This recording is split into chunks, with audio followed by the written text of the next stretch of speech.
Network show right here on 910 AM, the Superstation of Future Radio. Hey, I'm your host, Brother Michael Imhotep. It is Tuesday, May 4th, 2021, and we are live. Hope everybody's doing well today. Well, it's been a very, very busy day, and I wasn't live on the air on Monday, May 3rd, because I was a guest on the Tammy Mack Late Show on Fox Soul TV. So some of you all saw the Facebook post I did about it, and I posted the video of the show. I was a guest along with Dr. Umar Johnson and Reverend Jesse Lee Peterson. And if you know anything about Reverend Jesse Lee Peterson, you know that he is a brain damaged Negro. And the topic was dealing with what constitutes a sellout in the African American community, what constitutes a sellout in the Black community.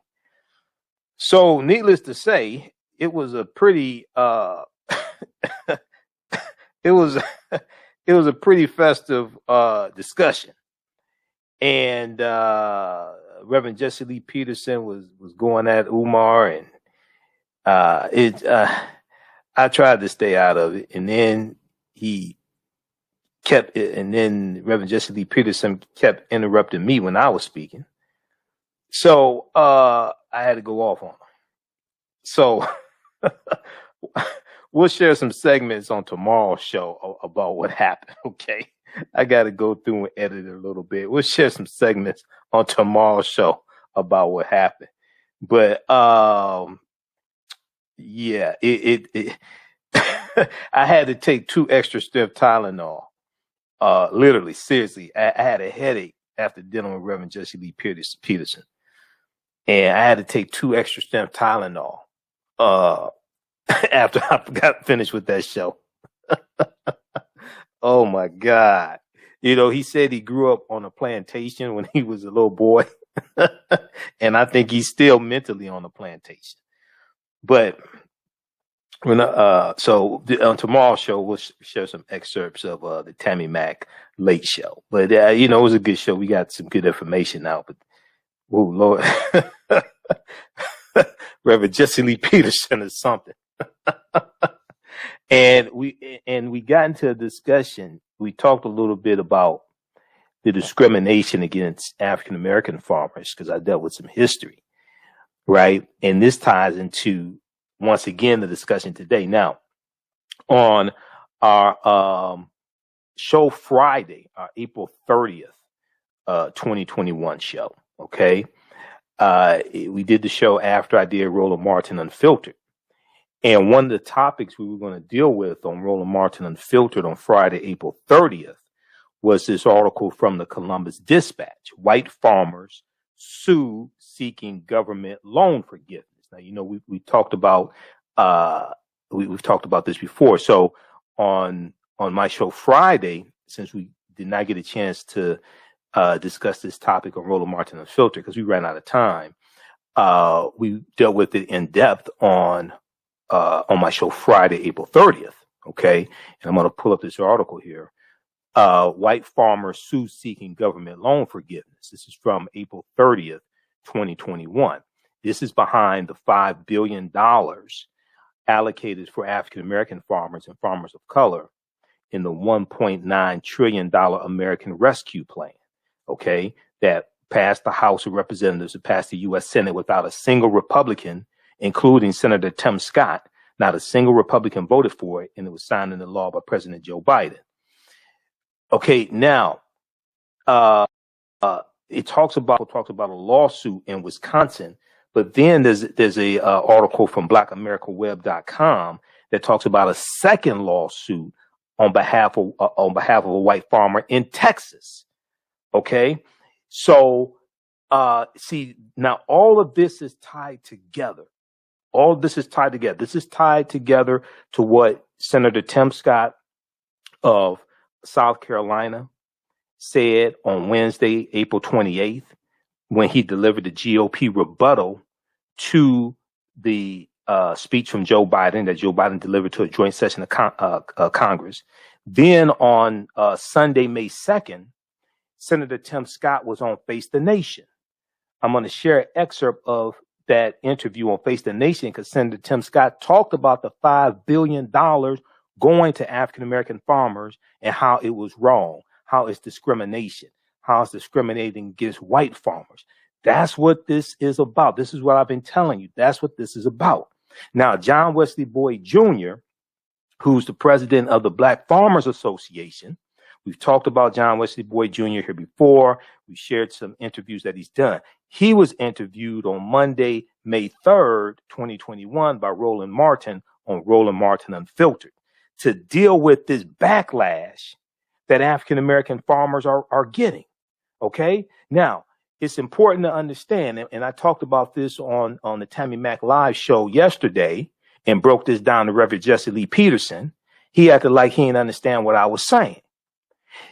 Secretary of Agriculture, Tom Vilsack, in a March 25th, 2021 interview with the Washington Post, and we've talked about all this here on the show before, he talked about how out of the $26 billion, the $26 billion approximately that white farmers got in 2020 from Donald Trump and the Trump administration, of the $26 billion that white farmers got, African-American farmers got 1/10 of 1%.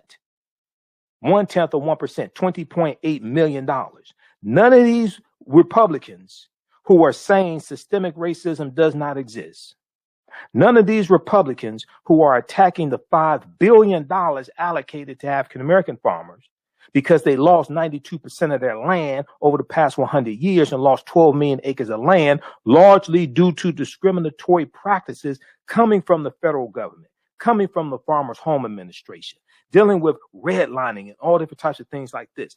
None of these people who are attacking the $5 billion allocated to African-American farmers and farmers of color said anything about this discrepancy here under the Trump administration. I don't think Reverend Jesse Lee Peterson complained about this. Okay. So Secretary Vilsack, the new Secretary of the U.S. Department of Agriculture, he was interviewed by the Washington Post on March 25th, 2021. I've shared this interview with you before. Okay.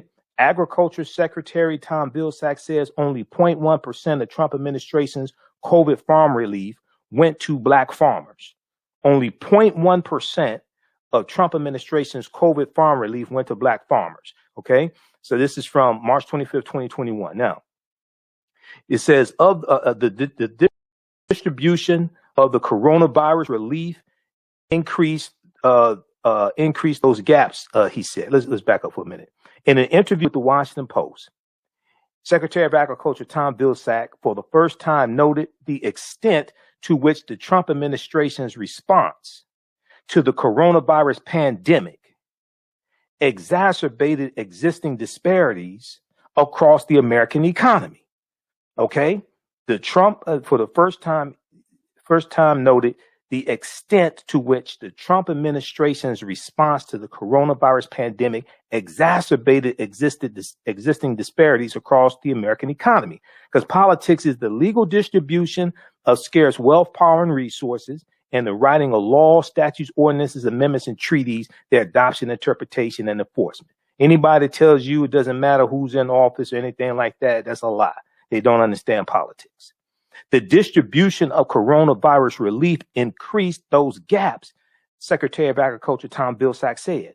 Of those who identified their race or ethnicity, black farmers received only $20.8 million of nearly $26 billion in two rounds of payments. Black farmers received only $20.8 million of nearly $26 billion in two rounds of payments under coronavirus food assistance program announced by the Trump administration in April 2020. Now, all these people who are attacking the $5 billion that Democrats allocated in the $1.9 trillion American Rescue Plan, because there was no Republicans that did this. These were Democrats that did this. This was Senator Raphael Warnock and Senator Cory Booker and others. Now, all the Republicans who are attacking the 5 billion, why didn't you attack the maldistribution of the 26 billion and 99% of that going to white farmers? We'll deal with this on the other side of the break. You listen to that because see, this deals with systemic racism. And you got people like Senator Lindsey Graham, the senior senator from South Carolina, and other Republicans who are saying systemic racism does not exist. Well, systemic racism does not exist. How do you address it? They don't want to address it. That's the whole purpose. You listen to the African History Network show right here on 910 AM, the Superstation, the Future Radio. I'm Michael Imhotep. We'll be back in a few minutes. Gain knowledge in minutes from insightful summaries of progressive and socially conscious books. Blacklisted gives you access to curated content that'll satisfy your curiosity to learn and understand different perspectives. Empower yourself through inspirational and actionable ideas. It's easy to read or listen to on the go. Blacklisted. Empower yourself. Start your free trial today. We all know the cannabis industry is headed toward an uprise in the past decade. What happens when there is a brand that brings this uprise in a blow? The cannabis industry welcomes her uprise. Hustle her hemp. Delivering excellence with pride is her watchword, and how you choose to embrace it makes it a priority. From cultivating rich cannabis into exquisite and tastefully finished CBD products to delivery, Hustle Her Hemp leaves no stone unturned. Hustle Her Hemp's mission is to empower women of color by building business and creating legacies, uniting beauty, health, and business. We are a pure definition of how we want the CBD industry to become in the future. While we are redefining innovation, we bring the same energy to improving the quality of life. Hustle Her Hemp is the new uprise.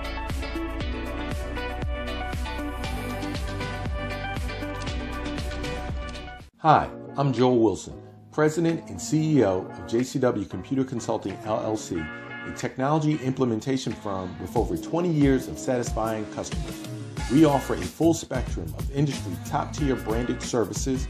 We are an authorized partner or reseller for Lenovo, Zoom, T-Mobile, Microsoft 365 and Surface tablets, Google Workspace, Acer, Asus, Samsung, PCmatic security software, and many more. Our online store features laptops, Chromebooks, computers, printers, accessories, and software.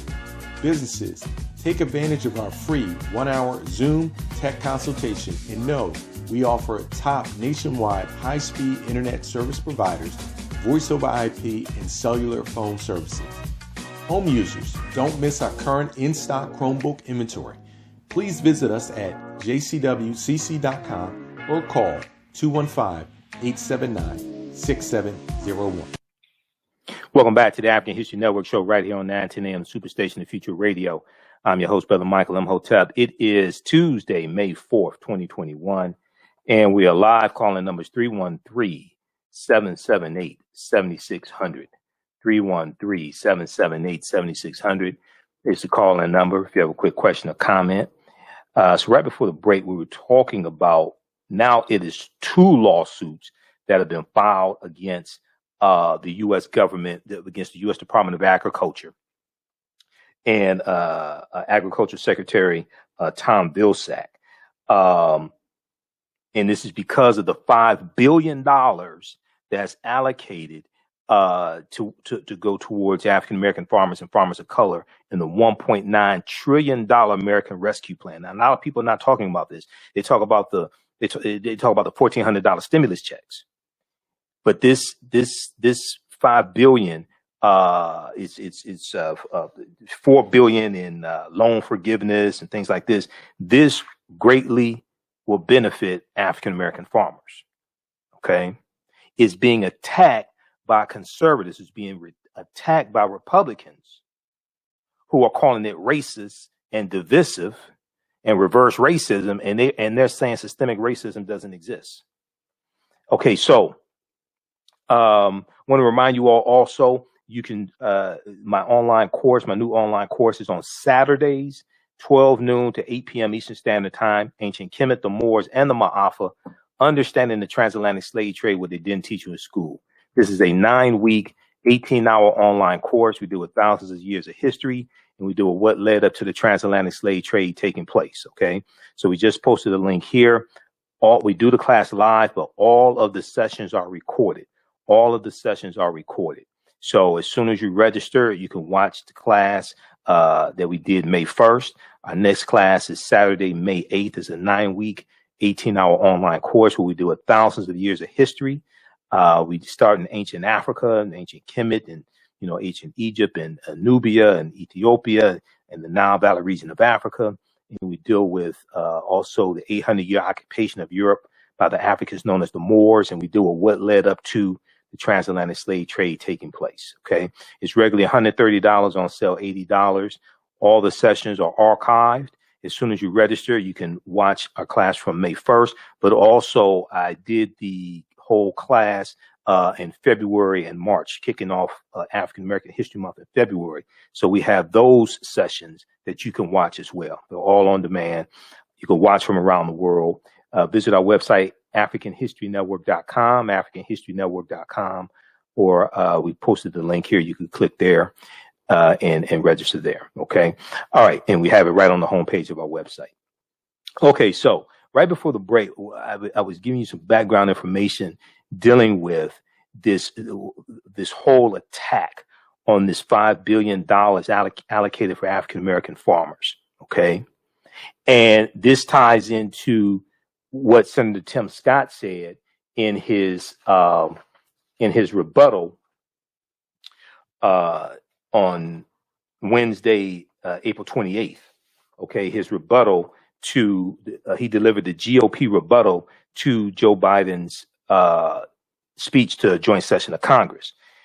People are missing the most important part of what Tim Scott said.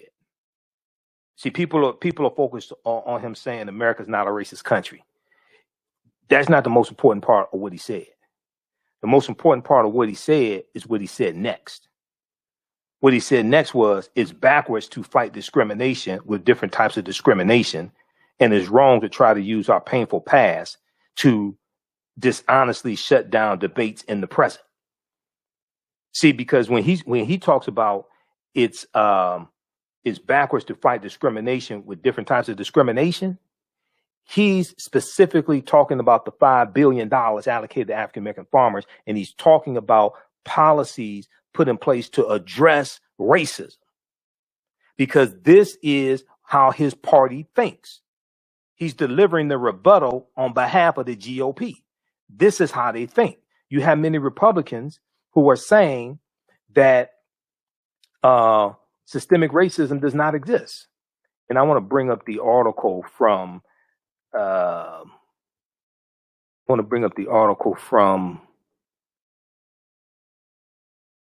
Washington Post. It has this quote in it because I read a number of sources. First of all, I saw the entire 14-minute plus speech that he delivered. I watched it live, and then I went back and watched it. Secondly, I see a lot of people comment on this, but they don't say the most important part. They don't tell you what the next sentence was. Okay, this is why you have to really research this information to know what you're talking about. And you have to understand the context that all of this is delivered in. Okay, this is it right here. So let's flip over to this one. Then when Tim Scott was interviewed on Face the Nation on Sunday, May 2nd, he talked about the $5 billion. We're going to share that clip with you. He talked about the $5 billion. That's what all this is. That's what all this is tied to. It's also tied to critical race theory and the 1619 Project, and the attack from Republicans on teaching about the history of slavery in school. Because Mitch McConnell, okay, senator from Kentucky, Mitch McConnell is attacking the 1619 Project. All of this is connected. All of this is dealing with history and dealing with racism. Racism is a system of advantage and privilege distributed based upon race, which comes out of the ideology of European white supremacy. Racism has nothing to do with not liking people or calling people racial epithets. Racism occurs when one race of people control the majority of the wealth, power, resources, benefits, privileges, land, access to education, access to opportunity, healthcare, media, jobs, etc. And they use this to marginalize, subordinate, and do harm to another race of people. This is what racism is. Okay, now if we look at this here quickly, Senator Tim Scott's comments on race ignite a fiery debate. This is from April 29, 2021, from One Post. We scroll down here, and we can back up here. Okay. Scott delivered the official GOP response. This was the official Grand Old Party, Republican Party response. And he suggested that liberals are using race as a political weapon, defining all white people as oppressors and seeking to use the language of civil rights to rig elections. I've seen numerous people comment on what Tim Scott said, and then the response was from Vice President Kamala Harris and President Joe Biden. And most of the commentary and all this I can't say that word on the air. I almost said it. Most of the commentary is BS because they're not addressing the context that all of this is taking place within. Most of it is BS because they're not addressing the context that all of this is taking place within, and they're not even providing people with the full statements of what was said. Senator Tim Scott, delivered the official GOP response Wednesday, suggested that liberals are using race as a political weapon, defining all white people as oppressors and seeking to use the language of civil rights to rig elections. Tim Scott said, quote, "Hear me clearly. America is not a racist country." He goes on to say this is the most important thing because this ties into correcting racism. This ties into putting policies in place to address racism and centuries of racism and discrimination. Republicans, most of them don't even want to acknowledge that systemic racism exists. The very next thing Senator Tim Scott said after he said America is not a racist country is it's backwards to fight discrimination with different types of discrimination. And it's wrong to try to use our painful past to dishonestly shut down debates in the present. How do you address racism, which is a system of advantage and privilege distributed based upon race, which comes out of laws and policies, if you don't put laws and policies in place to deal with racist laws and policies? Because they don't want to deal with them. That's what all this is about. Okay, now, you had a second lawsuit filed on behalf of white farmers attacking the $5 billion after white farmers got $26 billion from the Trump administration. And African-American farmers got $20.8 million, 1/10 of 1%. You got white farmers who are filing a lawsuit claiming discrimination and racism and their constitutional rights being violated. So let's look at this one here. We talked about the one from the Columbus Dispatch from Friday. It was actually from April 29th. The one from the Columbus Dispatch. April 30th. We talked about that one right before the break. Let me show it to you again here for those just joining in. And this talked about the lawsuit out of Wisconsin. Okay. White farmers sue seeking government loan forgiveness. This talked about the lawsuit out of Wisconsin. And it says a group of Midwestern farmers sued the federal government Thursday. Now, this is the day. So you got to understand the timeline of this. This was the day after Tim Scott's speech. That was Wednesday, April 28th. Thursday, April 29th, this lawsuit was filed on behalf of white farmers. A group of Midwestern farmers sued the federal government Thursday, alleging they cannot participate in the COVID-19 loan forgiveness program because they're white. What did Tim Scott say in the official GOP rebuttal to Joe Biden's speech? Tim Scott said it's backwards to fight discrimination with different types of discrimination. This is what they're talking about.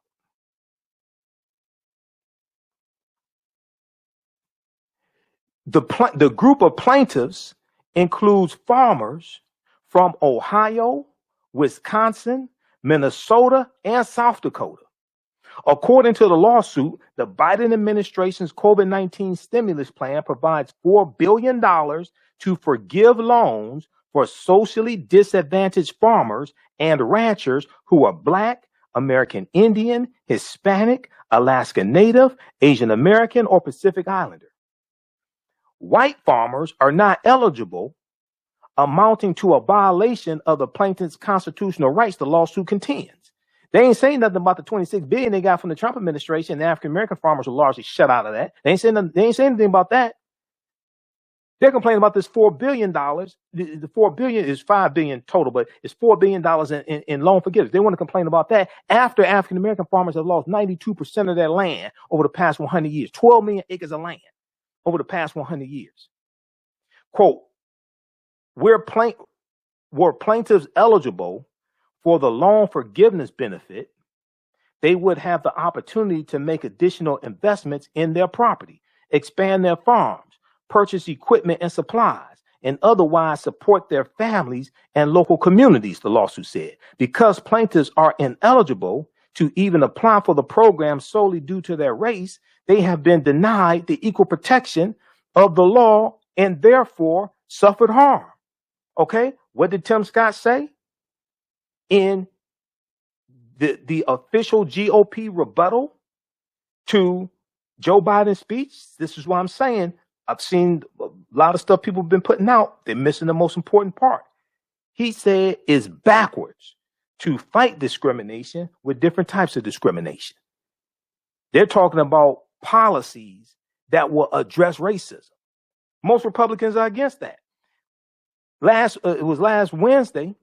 I think it was Wednesday or Thursday. I think it was the day after. I think it was April 29th. I think it was the day after the Joe Biden delivered his speech to the joint session of Congress.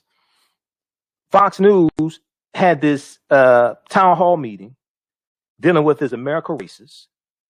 Governor Ron DeSantis of Florida, who Andrew Gillum said, I'm not saying Mr. DeSantis is a racist. I'm saying the racists believe Mr. DeSantis is a racist. Governor Ron DeSantis says systemic racism doesn't exist. But you just signed into law a bill that would absolve people of any responsibility or prosecution if they accidentally drive into a crowd of protesters, like Black Lives Matter protesters, and injure somebody or kill somebody. Mr. DeSantis, you just signed that bill into law, sir. So let's continue with this, because we really don't understand this whole context of what's taking place. And now this is at the same time you have 361 voter restriction bills being pushed through 47 state legislatures, and these are bills being pushed through by Republicans to suppress the vote, operating based upon the big lie that the 2020 election was stolen. All this is taking place at the same time. And then you have next year, you have midterm elections in 2022. So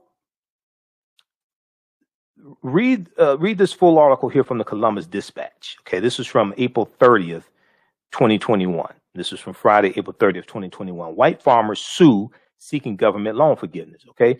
Then May 3rd, the article came out from blackamericaweb.com, and it talks about a second lawsuit on behalf of a white farmer crying crocodile tears, not saying anything about the $26 billion white farmers got from the Trump administration.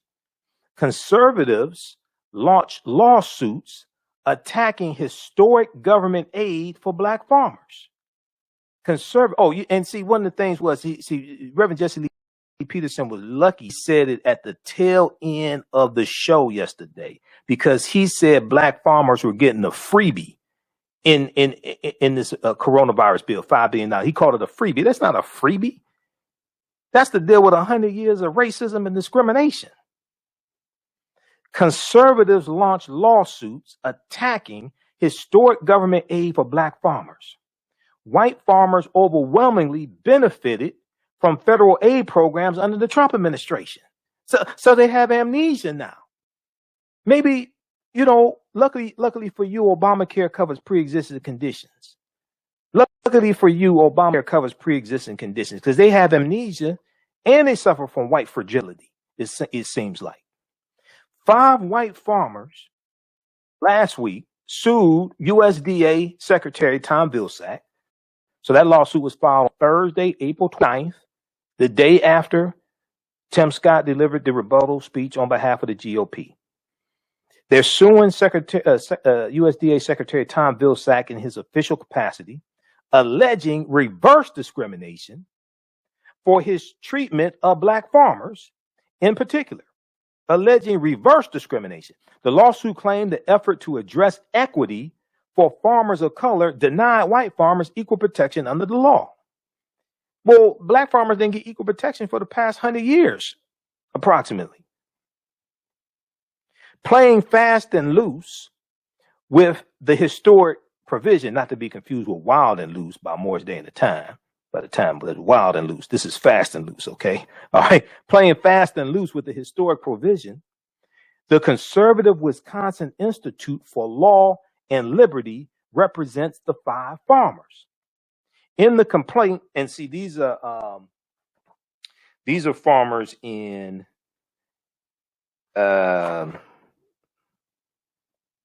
this is in Wisconsin. Let me see. It shows it in the other one. It shows it in the one from the Columbus Dispatch. Ohio, Wisconsin, Minnesota, and South Dakota. And in this one here, it also shows Illinois. This article here, it also shows Illinois. But in the complaint filed in federal court, the conservative lawyers allege the white farmers were otherwise eligible for the forgiveness program. The lawsuit cites general non-discrimination language from the U.S. Department of Agriculture, never explaining how providing support to, now this is really important. The lawsuit never explains how providing support to groups traditionally overlooked, traditionally discriminated against, okay? It doesn't explain how providing support can, it doesn't explain how providing support to groups traditionally overlooked is discrimination. They requested the court block the distribution of the aid program until such time when the issue of race is no longer considered in the distribution of funds. I'm still confused. Why weren't these same farmers complaining about the $26 billion and what the white farmers, how African American farmers were largely shut out of that? Now, an agriculture policy blog highlighted a similar lawsuit filed in Texas, backed by the newly launched America First Legal. Now, this is the second lawsuit. Okay, this is filed in Texas. The first one was filed in Wisconsin. The 2 lawsuits pointed to possible coordination of conservative interests attacking the equity-based vision. Acting in his professional capacity as Texas Agriculture Secretary and a farmer, Sid Miller, S-I-D, Sid Miller sued. He claimed that farmers of Irish, Italian, German, Jewish, or Eastern European heritage, quote, have unquestionably suffered discrimination. According to his agency's website, Sid Miller is an 8th generation farmer. Now, America First Legal, similar to other America First efforts, was launched by a Trump advisor. Okay? This one is launched by white supremacist Stephen Miller. Now, despite feeling entitled to a provision set aside to benefit historically disadvantaged farmers, neither the white farmers nor their lawyers addressed the many ways white farmers have benefited from federal support. In fact, white farmers overwhelmingly benefited from COVID-19 government aid programs under the Trump administration, as U.S. Secretary of Agriculture Tom Vilsack said in the March 25th interview with the Washington Post that we showed you. Now, attorneys representing farmer Sid Miller, basically claimed that the one-drop rule should apply to permit more people to be eligible. By definition, this would allow people who conveniently benefit from whiteness and the existing administration of USDA programs to take needed resources from those left behind. Now, almost all of the $26 billion in pandemic-related aid administered by the Trump administration went to white farmers. This includes up to $14 billion set aside last fall for certain types of producers, including corn and dairy farmers.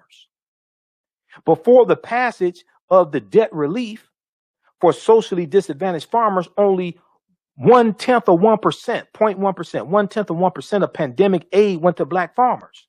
The term socially disadvantaged farmer, found in section 2501 of the Farm Bill, which deals with policy. That's federal policy. That's millions of dollars a year, tens of millions of dollars a year allocated in the annual federal budget that goes to farmers. That's the annual Farm Bill.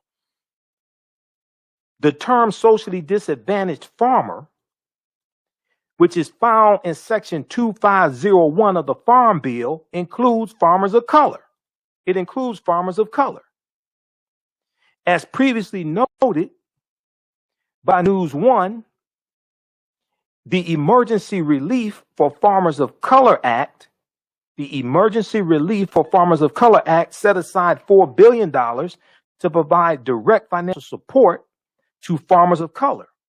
Other funds were also allocated to address the systemic issues with the U.S. Department of Agriculture. Okay, read the rest of this article here. This is from blackamericaweb.com. News1.com has the same article also. Conservatives launch lawsuits attacking historic government aid for black farmers. White farmers overwhelmingly benefited from federal aid programs under the Trump administration.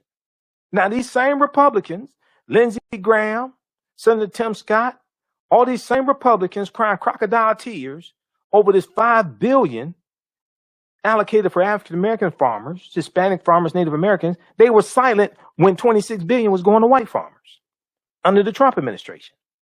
Now, I want to go to this clip. We're going to go to clip one, Shakita. I want to go to this clip here. This is from Roland Martin Unfiltered from Monday, May 3rd, 2021. Roland interviewed John Wesley Boyd Jr., who's president of the Black Farmers Association. And John Wesley Boyd Jr. Spoke to this issue here of these lawsuits. And he also said, so far, now we know the American Rescue Plan, that bill was signed into law in February. He said, so far, African American farmers have not received any money yet. Let's go to this clip, Shakita. Folks like white supremacist Stephen Miller are not happy at all that black farmers got $5 billion in the COVID relief bill. So he's joined with a group of Midwestern farmers to sue the federal government. They claim they can't receive COVID-19 loan forgiveness because they're white. According to the lawsuit filed by farmers from Ohio, Wisconsin, Minnesota, and South Dakota, President Biden's stimulus plan violates their constitutional rights. The American Rescue Plan provides $4 billion in loan forgiveness for socially disadvantaged farmers and ranchers who are Black, American Indian, Hispanic, Alaskan Native, Asian American, or Pacific Islander. The U.S. Department of Agriculture issued the following statement, quote, "We are reviewing the complaint and working with the Department of Justice.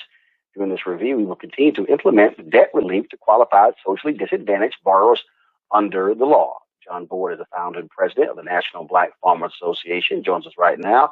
So, John, what do you make of the white farmers being so upset and hot and bothered by all of this? Well, I tell you, Roland, thank you for having me. And we must be doing something right. And here we have the proven in history. White men filing suits against black farmers receiving money. And that's what they've been doing throughout history. They stole all the land from Indians. They stole the land from blacks. They supported sharecropping and slavery and all these awful Jim Crow laws. And now we're sitting here in the year 2021 where white farmers don't want black farmers to get a dime. And so far, Roland, we really haven't gotten any money. So they really put the cart before the horse yet. That the monies have not even been dispersed. And I've been urging the Agriculture Secretary to get those payments to black farmers, to debt relief swiftly and quickly as possible. But as I speak to you, not a dime has went to black farmers and other farmers of color. And it shows the hatred, the bigotry that still exists in agriculture. You sit there talking about discrimination.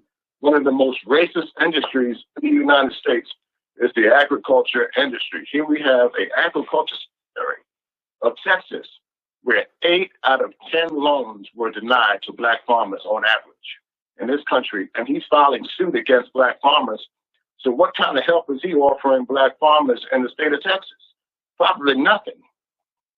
What do you say, again, we played the clip earlier. Did you see this Senator Tim Scott on Face the Nation where he called it reverse racism, that you guys are receiving, the black farmers are receiving this, as if he's completely clueless to the history of black farmers, and then said, well, Pickford, that decision was to fix black farmers not getting funds. This is reverse. This is reverse racism. Well, here's the issue that Tim Scott and the other senator from South Carolina have.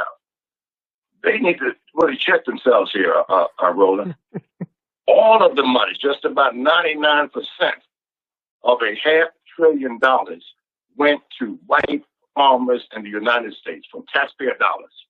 So here we have a mere $5 billion just scratching the surface, and they've gotten $500 billion with a T. And now they're sitting here talking about reverse discrimination. My question to Tim Scott is, how many times do white farmers get paid?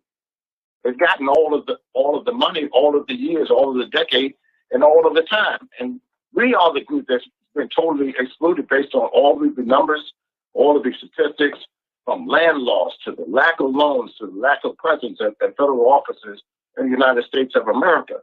These folks are lost, and they really need to check themselves and look at the history. Look in the history of the United States of America, and it shows what I'm saying is factual here. Hey, pause it right there for me, Shakita. Eugene. Pause it right there. Okay, pause it right there. All right, I want to go to clip. I want to go to clip 3 from Face the Nation. Okay, it should already be queued up. Okay, now this is Senator Tim Scott from Face the Nation this past Sunday, May 2nd. He did about a 9-minute interview. In this segment, he's addressing his comments about America's not a racist country, but then dealing with policy, and he talks about the $5 billion going to African-American farmers. Let's go to this clip, Shakita.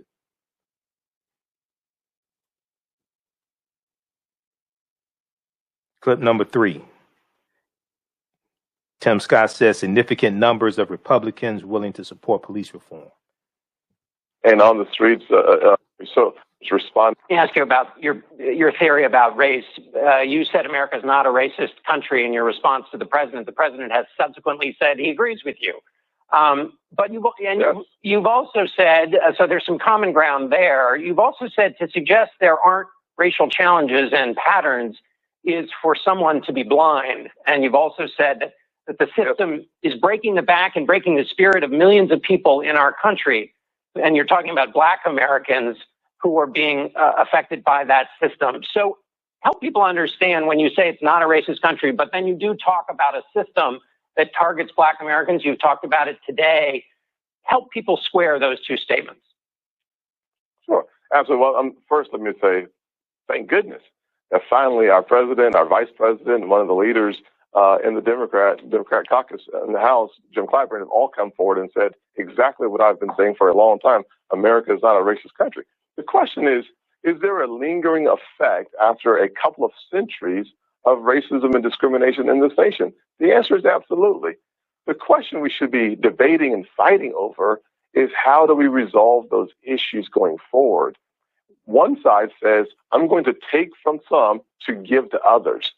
Fighting bigotry with bigotry is hypocrisy. It just doesn't work. The second, our side, what I suggested is let's expand opportunity and make sure that we are fully equipped for the challenges of the future. One of the reasons why we have fought for and won the highest level of funding for historically black colleges, Republicans leading that fight, is because I understand that if I can level the playing field in education, we will actually see human flourishing that, like we've never seen before. If we focus our attention in healthcare, as we have on sickle cell anemia or on opportunity zones for bringing resources into poor communities, we'll see what we have seen, which is the unemployment rates hitting all-time lows for African Americans, Hispanics, 70-year low for women. Those things actually matter, John. Yeah, but when you say one side is talking about taking from one side to the other, I mean, this is, people pay taxes, and there's an argument that the taxes that are paid should go to communities that we've seen, especially under COVID-19, have been disproportionately affected, and that's laid bare a lot of the inequities. So you're not saying that making sure that there's money that goes to those black communities is a bad thing. Well, John, let me say it differently. When you pass a COVID package with $2 trillion of spending, and in your package you hide in there, if you are a black farmer, we will give you resources, but if you are a white farmer, you're excluded from those same resources. That's taking from one to give to the other. It's one of the reasons why in the 1990s, the USDA had to pay out the Pickford settlements to black farmers for taking from them to give to white farmers. So we're going to reverse that and call that a way of creating fairness in our country? That doesn't really work. Of course, they would argue that they're trying to deal with that system and the inequities you talk about. But let me ask you about taxes here, because that's a part of this argument too. The president says 55 largest corporations pay no corporate taxes. Polls consistently show 70% of the country thinks that, the system is tilted towards. Okay. So Tim Scott is wrong on a number of different points. One, if you read the full comments from President Joe Biden, as well as Vice President Kamala Harris, they're saying something much different than what Tim Scott was saying, because they're addressing systemic racism. And in his speech, his rebuttal speech from the GOP, he didn't want to acknowledge systemic racism existed. He talked about personal experiences with being stopped by police and things like this. The GOP doesn't want to acknowledge systemic racism exists. Okay? They're saying something much different. I dealt with that on my Sunday show, May 2nd, and we also dealt with that Friday, April 3rd. Okay? Watch the entire interview that Craig Melvin did with Joe Biden. Watch the entire 6-minute and 55-second interview that George Stephanopoulos did on Good Morning America with Vice President Kamala Harris, Thursday, April 29th. Watch the entire 14-minute plus speech that Tim Scott delivered. It's at NBCnews.com. So you can deal with this stuff in its totality and understand what was actually said. Those watching on our Facebook fan page, The African History Network, The African History Network, and my YouTube channel, Michael Imhotep, IMHOTEP. Keep watching. We're going to keep broadcasting. We're out of time here on 910 a.m. Superstation WFDF. Right now, it's correct wrong behavior. Not over till we win Wakanda forever. We'll talk to you tomorrow night. Peace. Stand by, everybody. Okay. Somebody asked, is Tim Scott married? I don't know. Google that. I want to know if Tim Scott is married. I want to know if she's white, because I would not be surprised if she's white. Okay. I had the same question for, I didn't get a chance to ask him, but I want to, I have to look up Reverend Jesse Lee Peterson, see if he's married, because if he's married, I wonder if he's married to a white woman. I don't know. But okay. How's everybody doing? We're going to continue here. I'm going to play the rest of this interview that John Wesley Boyd Jr. did with Roland Martin, dealing with this attack on African-American farmers and this $5 billion allocation in the American Rescue Plan. All right. And then also what we're going to do over the next few days, we're going to break down what was accomplished in the Biden administration's first 100 days and how that impacts African-Americans. Because I see people putting stuff out here and I can tell they don't study politics. Haven't looked at what was accomplished, haven't looked at what's in the American Rescue Plan, the $1.8 trillion American Families Plan, that's going to greatly benefit African Americans. The approximately $2 trillion infrastructure bill, that's going to greatly impact African Americans as well. That's going to create about 2.7 million jobs. It's going to have a huge impact. And one of the things it's going to do is put in fresh water pipes. Okay, talk to the people in Flint, Michigan, and ask, do they need fresh water pipes? Because it's been about 3,000 communities identified in the U.S. that have higher lead levels in their water than Flint, Michigan did. A lot of those are areas that have a heavy African American population. Ask, does that positively impact African Americans to do that? Yes, it does. All right. Be sure to register for the online course that I teach, Ancient Kemet, the Moors, and the Maafa, Understanding the Transatlantic Slave Trade, what they didn't teach you in school. It's a 9-week, 18-hour online course. We deal with thousands of years of history and what led up to the transatlantic slave trade taking place. We'll post a link here. It meets on, this class meets on Saturdays, 12 noon to 2 p.m. Eastern Standard Time. Saturdays, 12 noon to 2 p.m. Eastern Standard Time. And we do it live, but all the sessions are recorded, so you can go back and watch it over and over again if you miss anything. You can watch from around the world. It's a 9-week, 18-hour online course, okay? So we posted the link here, and it's also on the homepage of our website, AfricanHistoryNetwork.com, AfricanHistoryNetwork.com. So when you go to our website and you scroll down and you see the information for my radio show, and you scroll down, and then click here to listen to podcasts of the show, click here to read articles. We have the information for the class here, and click here to register here. And it takes you to the next page, and you scroll down and click here to enroll. All right. And as soon as you register, you can start watching the content. You can watch the class we did May 1st, and then you'll be ready for our Saturday, May 8th class. Class is regularly $130, on sale $80. Okay. White supremacy broke and destroyed Black Wall Street, and now call it Wall Street in New York City. You're confusing two things. Black Wall Street was in Tulsa, Oklahoma. Wall Street in New York City. Wall Street was part of the Dutch colony called New Amsterdam, because the Dutch were taking Africans into the Dutch colony in New Amsterdam in 1627, and the Africans in that colony were forced to build a wall to ward off Native Americans coming in and attacking. And then the colony of New Amsterdam became the colony of New York. And the wall that they built is where Wall Street gets its name from. And the first, and before they were trading stocks on Wall Street, they were trading enslaved Africans on Wall Street. Black Wall Street is in Tulsa, Oklahoma. That was the business district in North Tulsa, the Greenwood district. Okay, so you're confusing two different things. And we rebuilt Black Wall Street in Tulsa, Oklahoma after the race massacre of June 1st, 1921. We rebuilt Black Wall Street with our own dollars also, because the insurance companies didn't pay out on our insurance claims, on our businesses and homes and things like that. Okay. The most popular Black Wall Street was in Tulsa, Oklahoma. You had one you had Hastings Street. You had them in Durham, North Carolina. You had others, but the most popular one is in Tulsa, Oklahoma. Okay, let's continue here. I want to go back to the interview with John Wesley Boyd Jr.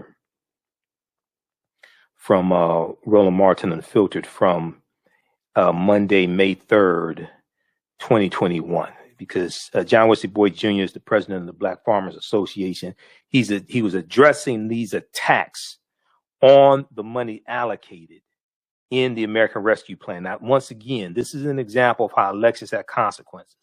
Politics is the legal distribution of scarce wealth, power, and resources, and the writing of laws, statutes, ordinances, amendments, and treaties, the adoption, interpretation, and enforcement. Okay, this bill would not have passed under Trump, and not a single Republican in either the House of Representatives or the U.S. Senate voted for this bill, including Senator Tim Scott. And Senator Tim Scott has 6,000 African-American farmers in South Carolina, just like Senator Lindsey Graham has 6,000 African-American farmers in South Carolina. Now, John Wesley Boyd Jr. is demanding that Senator Lindsey Graham apologize for statements that are attacking the allocation of the funds and attacking the subsidies. John Wesley Boyd Jr. is calling for an apology from Lindsey Graham. Lindsey Graham has not apologized so far. This is why when in the interview that you heard that Roland did with him, and John Boyd Jr. said the other senator from South Carolina, he's talking about Lindsey Graham. He just didn't want to say Lindsey Graham's name. He's throwing shade at Lindsey Graham when he said the other senator from South Carolina. Now, this is an article from rawstory.com. We've talked about this here before. Black farmer Lindsey Graham must apologize for racist comment about subsidies kept from farmers of color for years. And that dealt with the interview that Reverend Al Sharpton did on Politics Nation with John Wesley Boyd Jr. going back to March 14, 2021. When you read this article from rawstory.com, it has the video of that interview in there, and Boyd talks about Lindsey Graham. And he talks about the fact that Lindsey Graham has 6,000 African-American farmers in South Carolina, and Lindsey Graham is not doing anything for them. Okay, so let's go. I want to go back to the interview here from Roland Martin and Filter. Let's go to this clip. Nation, my question to Tim Scott is, how many times do white farmers get paid? They've gotten all of the money, all of the years, all of the decade, and all of the time. And we are the group that's been totally excluded based on all of the numbers, all of the statistics, from land loss to the lack of loans to the lack of presence at federal offices in the United States of America. These folks are lost, and they really need to check themselves and look into history. Look in the history of the United States of America, and it shows what I'm saying is factual here. Eugene.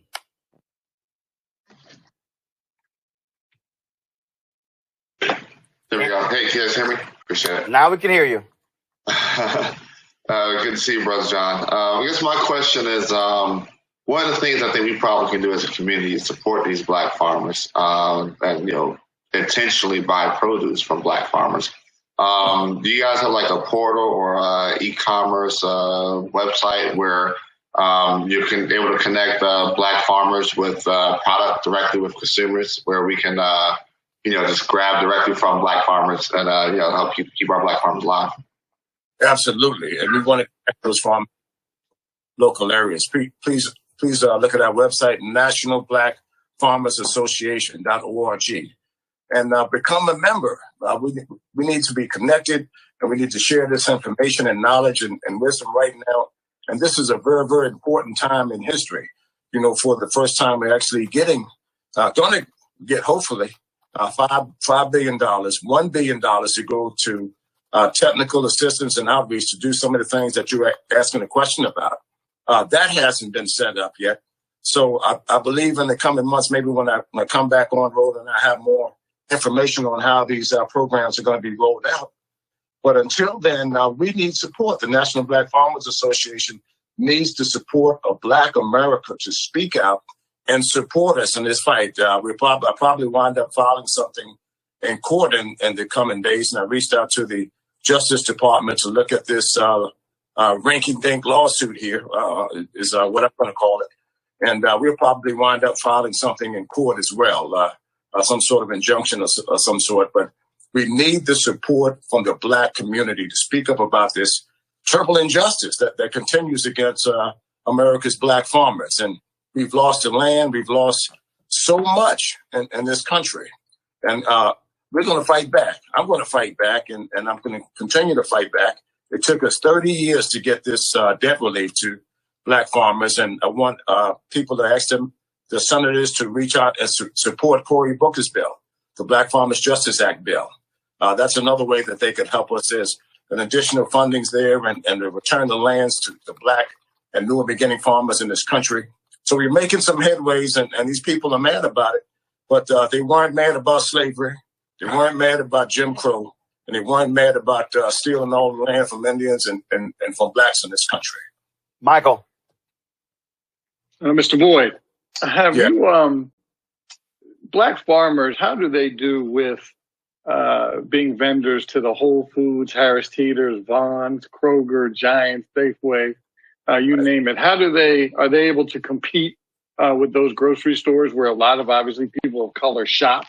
And maybe that's one of the ways where black folks the consumer can be helpful, is to say, are you getting from, what kind of farmers are you getting your produce from? Absolutely. And that's the type of effort that needs to happen, where corporate America simply isn't doing enough, in my opinion, to partner and contract with black farmers. I've been seeking that out to companies like PepsiCo and others to actually issue contracts to black farmers that, where they have a footprint and presence. I'm working on a deal now with Walmart that may pan out to do some good things for black farmers. But I also want to remind people of how bad some of these companies have treated black farmers, such as Monsanto, where we filed suit against them. And also John Deere, we're looking at maybe having some legal issues there where they refuse to service black farmers, tractors and combines, and they come when they get ready. And white farmers in this country get same day service. That's the type of blatant discrimination that black farmers are still existing right now as I speak to you on this show. So that was a great question, and urge all of these companies to do business. And where you're spending your dollars, especially in the food industry, ask them, do they have any contracts with black farmers?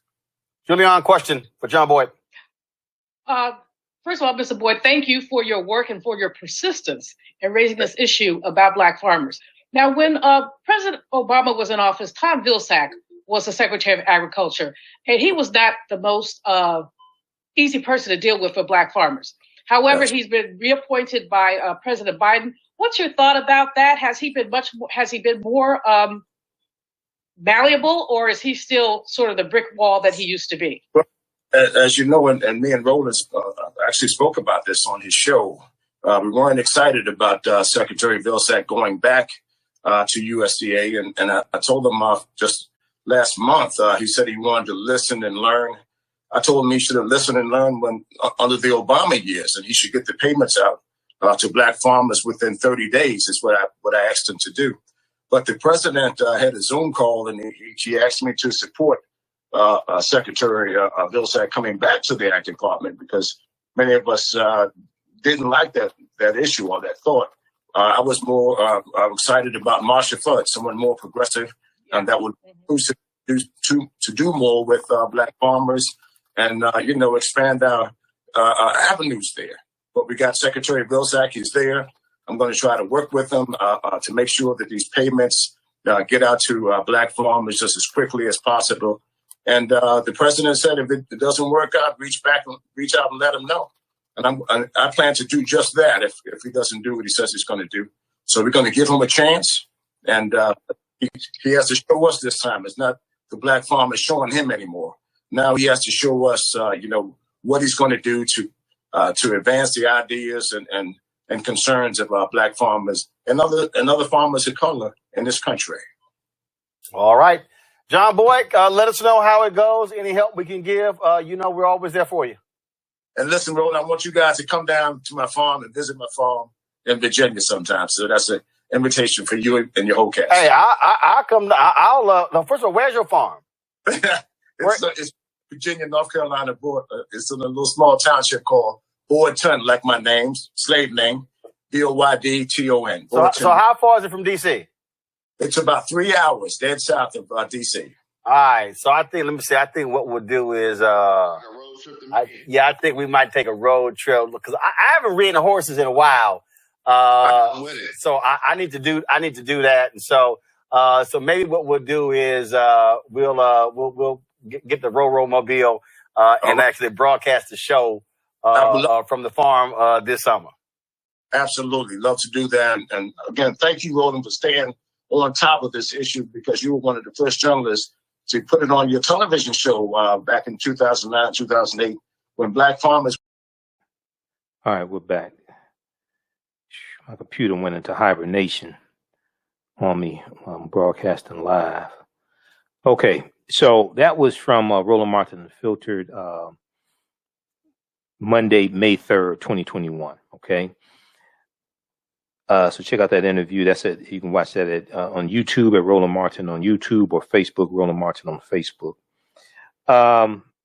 So this is all tied together. All right. Now the story dealing with Mitch McConnell, this is all tied together. The speech from Tim Scott, the policies from the Democrats, and there's much more of an effort to address racism and systemic racism from policies coming from the Democrats than there are from Republicans. Now, I'm neither Democrat nor Republican, but unlike a lot of people who comment on these topics, I actually study politics.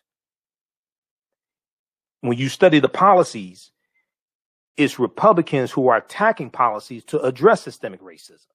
All right. Now, the story I was going to do with the story here with Mitch McConnell. We'll talk about that for a minute. We'll do most of that on the Wednesday show, because I'm going to share with you an interview that Roland did with Nicole Hannah-Jones, the journalist who spearheaded the New York Times 1619 Project.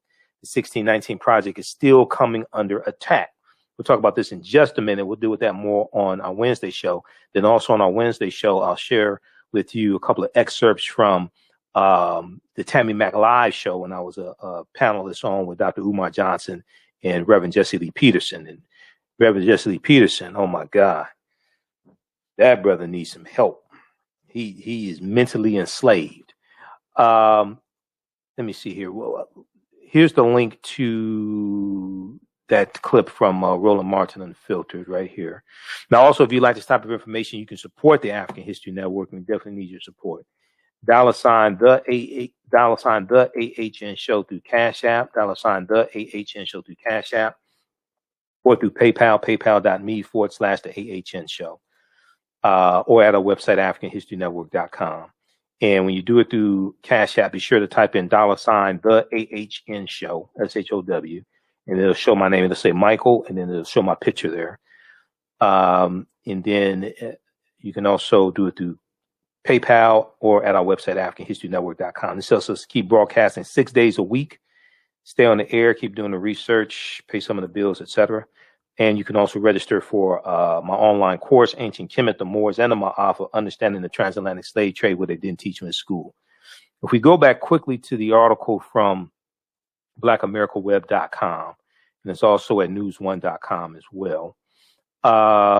Conservatives launch lawsuits attacking historic government aid for black farmers. Now, what I find very interesting is that these same conservatives don't tell you how to address the historic discrimination that is targeted at African American farmers.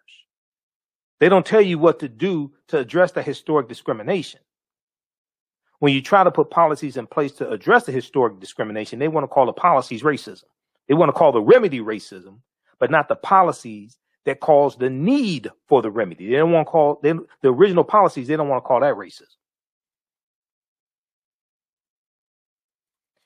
Okay, now, if you scroll back down, there's like a last paragraph here I wanted to show you. So, as previously reported by News One, the Emergency Relief for Farmers of Color Act, the Emergency Relief for Farmers of Color Act, set aside $4 billion to provide direct financial support to farmers of color.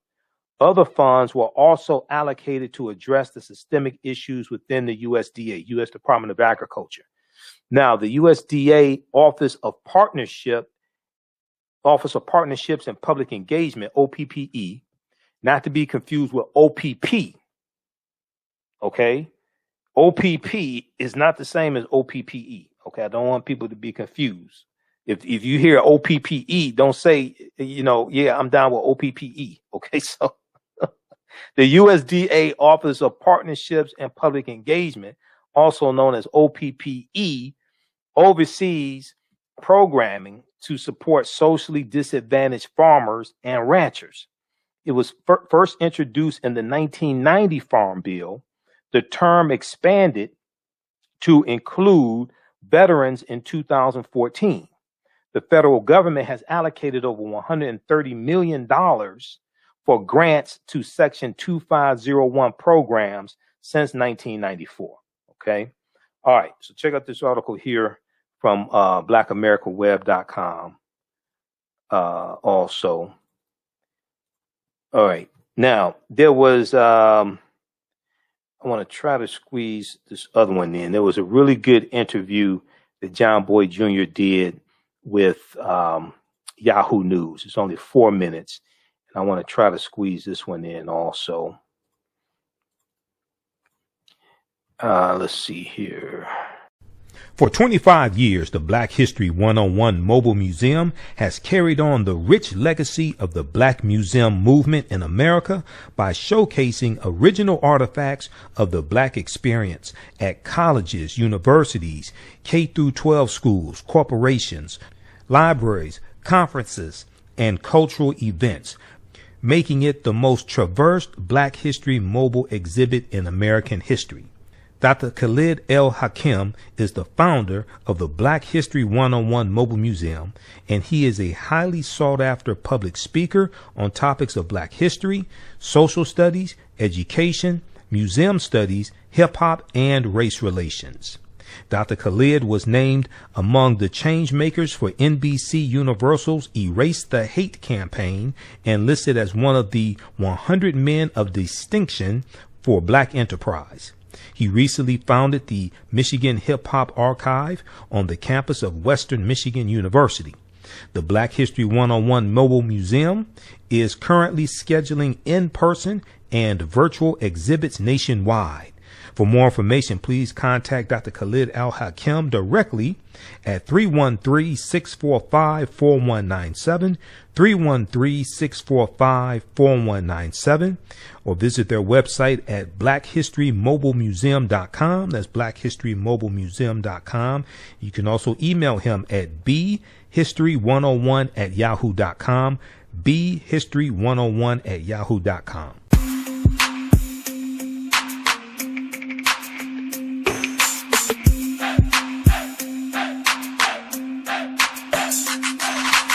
Are you getting ready for fall or winter?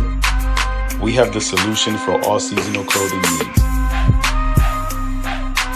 Kemeticwear.com is the go-to online source for Kemetic African fashion and lifestyle products with a contemporary twist.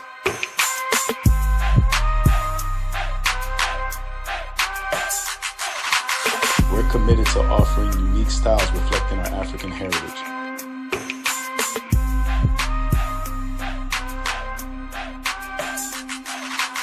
Kemeticwear.com is inspired by KemeticScribes.com to influence our people in learning and showing pride. Please visit our website at Kemeticwear.com.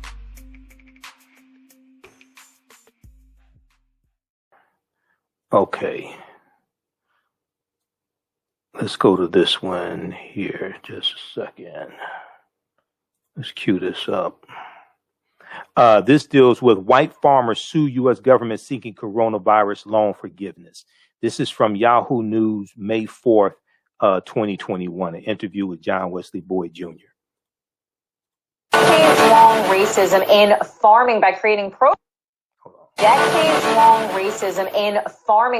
programs through the coronavirus stimulus that is exclusively for minority farmers. And now white farmers are suing in order to gain access. We're joined now by John Boyd, president of the National Black Farmers Association, and Yahoo Finance's Adriana Belmonte. So, John, I want to start with the obvious question. How is a program like this, as you view it, essentially fair and not reverse racism, as I know some folks are calling it? Well, it's definitely not reverse racism. I've been trying to get debt relief for blacks and other farmers of color for over 30 years. This isn't a new request at all. And when I first heard about the complaint, I immediately thought about history, where blacks were enslaved. Native Americans lost all their land at greed of many white men. And this is the same thing, where they've been already received nearly $500 billion out of the U.S. Farm Subsidy Program since the early 90s. And many blacks didn't get a dime of that money. So here I worked all these years to get debt relief, a very, to me, a small amount, of $5 billion for blacks and other farmers of color, and $1 billion to set up outreach and technical assistance. These are things that blacks didn't get. And we didn't get them in a lawsuit. We didn't get debt relief from the lawsuits. And it's just something that's very troubling for me. And here you have an ag secretary in the state of Texas who's leading up this complaint, where 8 out of 10 blacks in the state of Texas who applied for federal aid were denied. So instead of filing a suit to complain for white farmers, why isn't he doing something to help black farmers in his very own state obtain access to credit at USDA and other state agencies where he could be more helpful to farmers of color there? So again, it just shows the troubling pattern. And it looks like we're going back in time in history where, they just don't want blacks to have anything. And we want to be treated with dignity and respect. That's it. And if we had been treated with dignity and respect, we wouldn't have lost all of our farmers since the turn of the century, where we represented almost 14% of America's farmers. We're down from 20 some odd million acres of land down to 4 million acres. And they've been knowing these troubling patterns for a long time, and they never once tried to help us fix it. John, I was looking through this lawsuit, and I noticed one line at the beginning that really stuck out to me. They said, every time the government places citizens on racial registers and makes race relevant to the provision of burdens or benefits, it demeans us all. So when you hear a statement like that, that a program like this demeans everybody, how do you respond to that? Well, for me as a black farmer, COVID really made things more difficult for us. Here you have the federal government who still isn't totaling out aid to black farmers in a fair way. $29 billion just under the Trump administration alone. 0.05% went to farmers of color in this country. A very dismal amount. So they know we were in trouble. They know we were struggling during COVID, and they still don't want us to get this relief. Anytime there's relief on the table for black farmers, many large-scale white farmers find it troubling that we get the aid. But they don't see anything wrong with them getting taxpayer dollars at the tune of a $500 billion just in farm subsidies, not to equate anything that went out for farm operating loans, farm ownership loans, and all of these other programs that USDA has. The answer here is very easy. Fix it so that black farmers can participate in federal programs equally and equitably, and we wouldn't need a special program or an act of Congress to help us do that. All right, and we'll definitely be keeping an eye on that lawsuit and bringing up all of the updates. John, looking forward to chatting with you again in the future. John Boyd, president of the National Black Farmers Association. Adriana Belmonte, thank you both for joining us in this conversation. Okay, so that was from Yahoo Finance. That's on YouTube. White farmers sue the U.S. government seeking coronavirus loan forgiveness.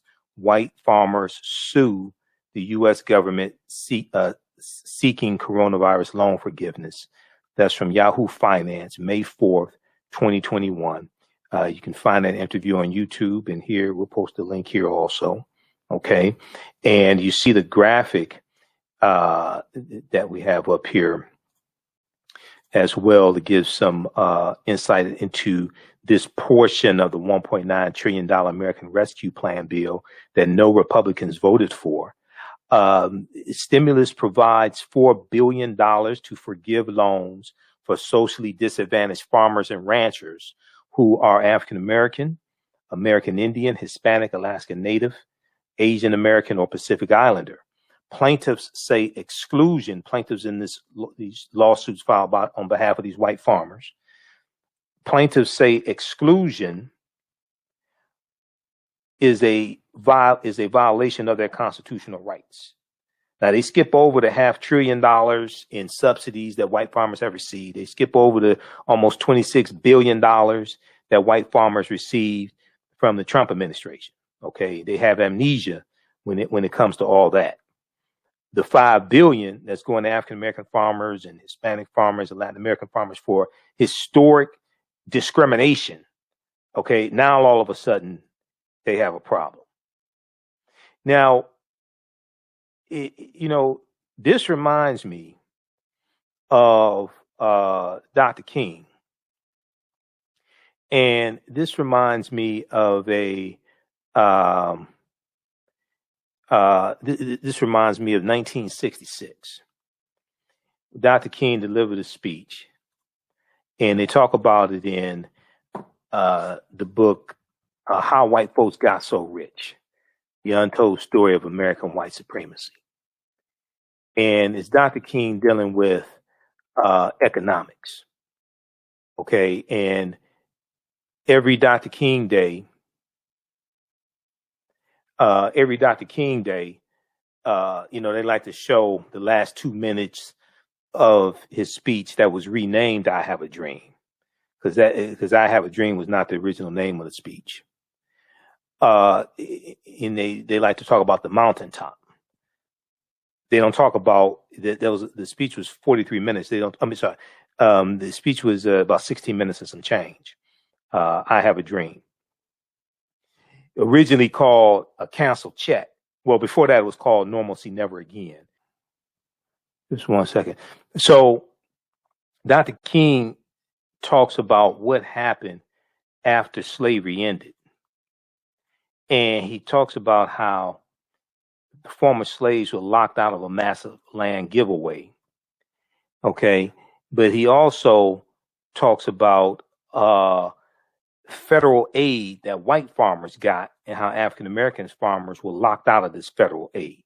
All right. Let's go to this clip here. This is from Dr. King was speaking at a church in 1968.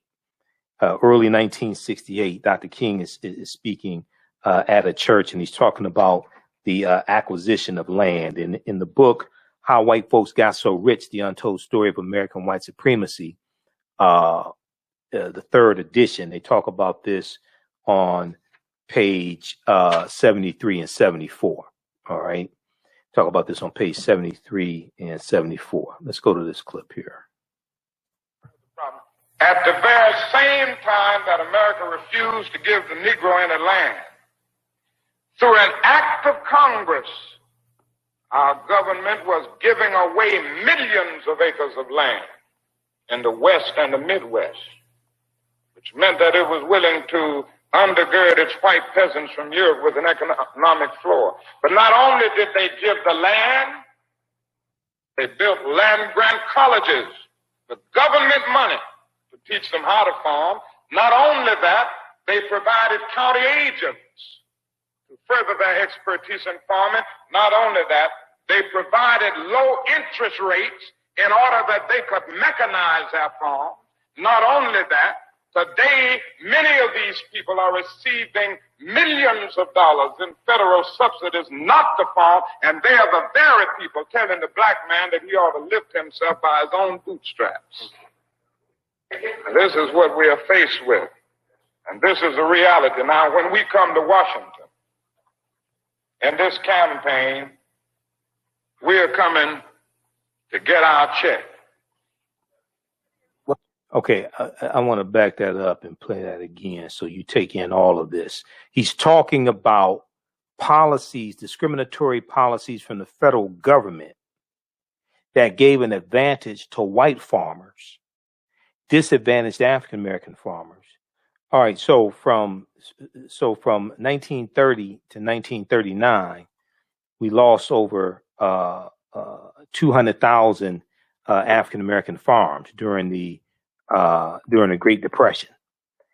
And we go from 930,000 farms down to about 680,000, something like that. So I want to play this clip here again so you can hear exactly what he's talking about, Dr. King.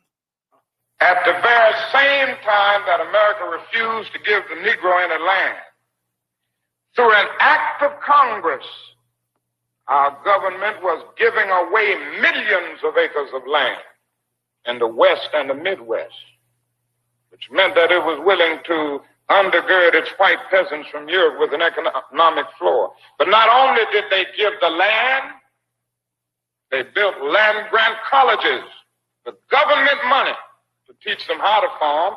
Not only that, they provided county agents to further their expertise in farming.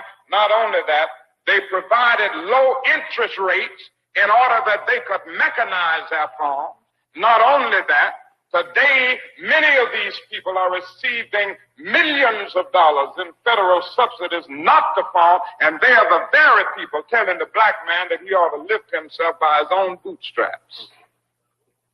This is what we are faced with, and this is the reality. Now, when we come to Washington in this campaign, we are coming to get our check. Wait a minute. All right, so that's Dr. King breaking this down. He's dealing with this history, which caused the lawsuits to have to be filed on behalf of African American farmers. Okay, it caused lawsuits to have to be filed on behalf of African American farmers.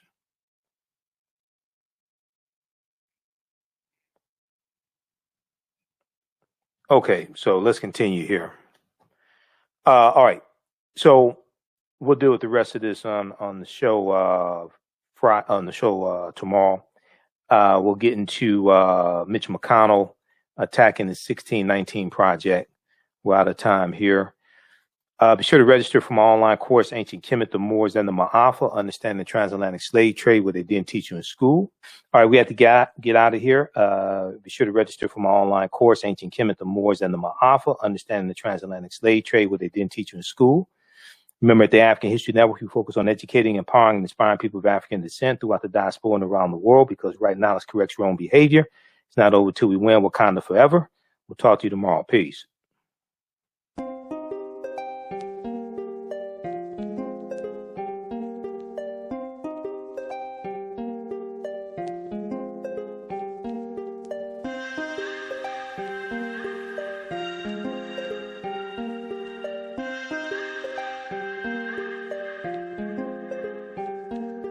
Black Bees products are a collection of natural, organic, personal care products with an appreciation of nature and bees. Our philosophy is without bees, we have nothing. We are honoring our Nile Valley ancestors who understood the importance of bees. Black Bees created a high-quality, natural, organic personal care line that would be affordable to everyone. We hope you try and enjoy our Black Bees products line and come back and visit us at blackbeesproducts.com. We all know the cannabis industry is headed toward an uprise in the past decade. What happens when there is a brand that brings this uprise in a blow? The cannabis industry welcomes her uprise. Hustle her hemp. Delivering excellence with pride is her watchword, and how you choose to embrace it makes it a priority. From cultivating rich cannabis into exquisite and tastefully finished CBD products to delivery, Hustle Her Hemp leaves no stone unturned. Hustle Her Hemp's mission is to empower women of color by building business and creating legacies, uniting beauty, health, and business. We are a pure definition of how we want the CBD industry to become in the future. While we are redefining innovation, we bring the same energy to improving the quality of life. Hustle Her Hemp is the new uprise.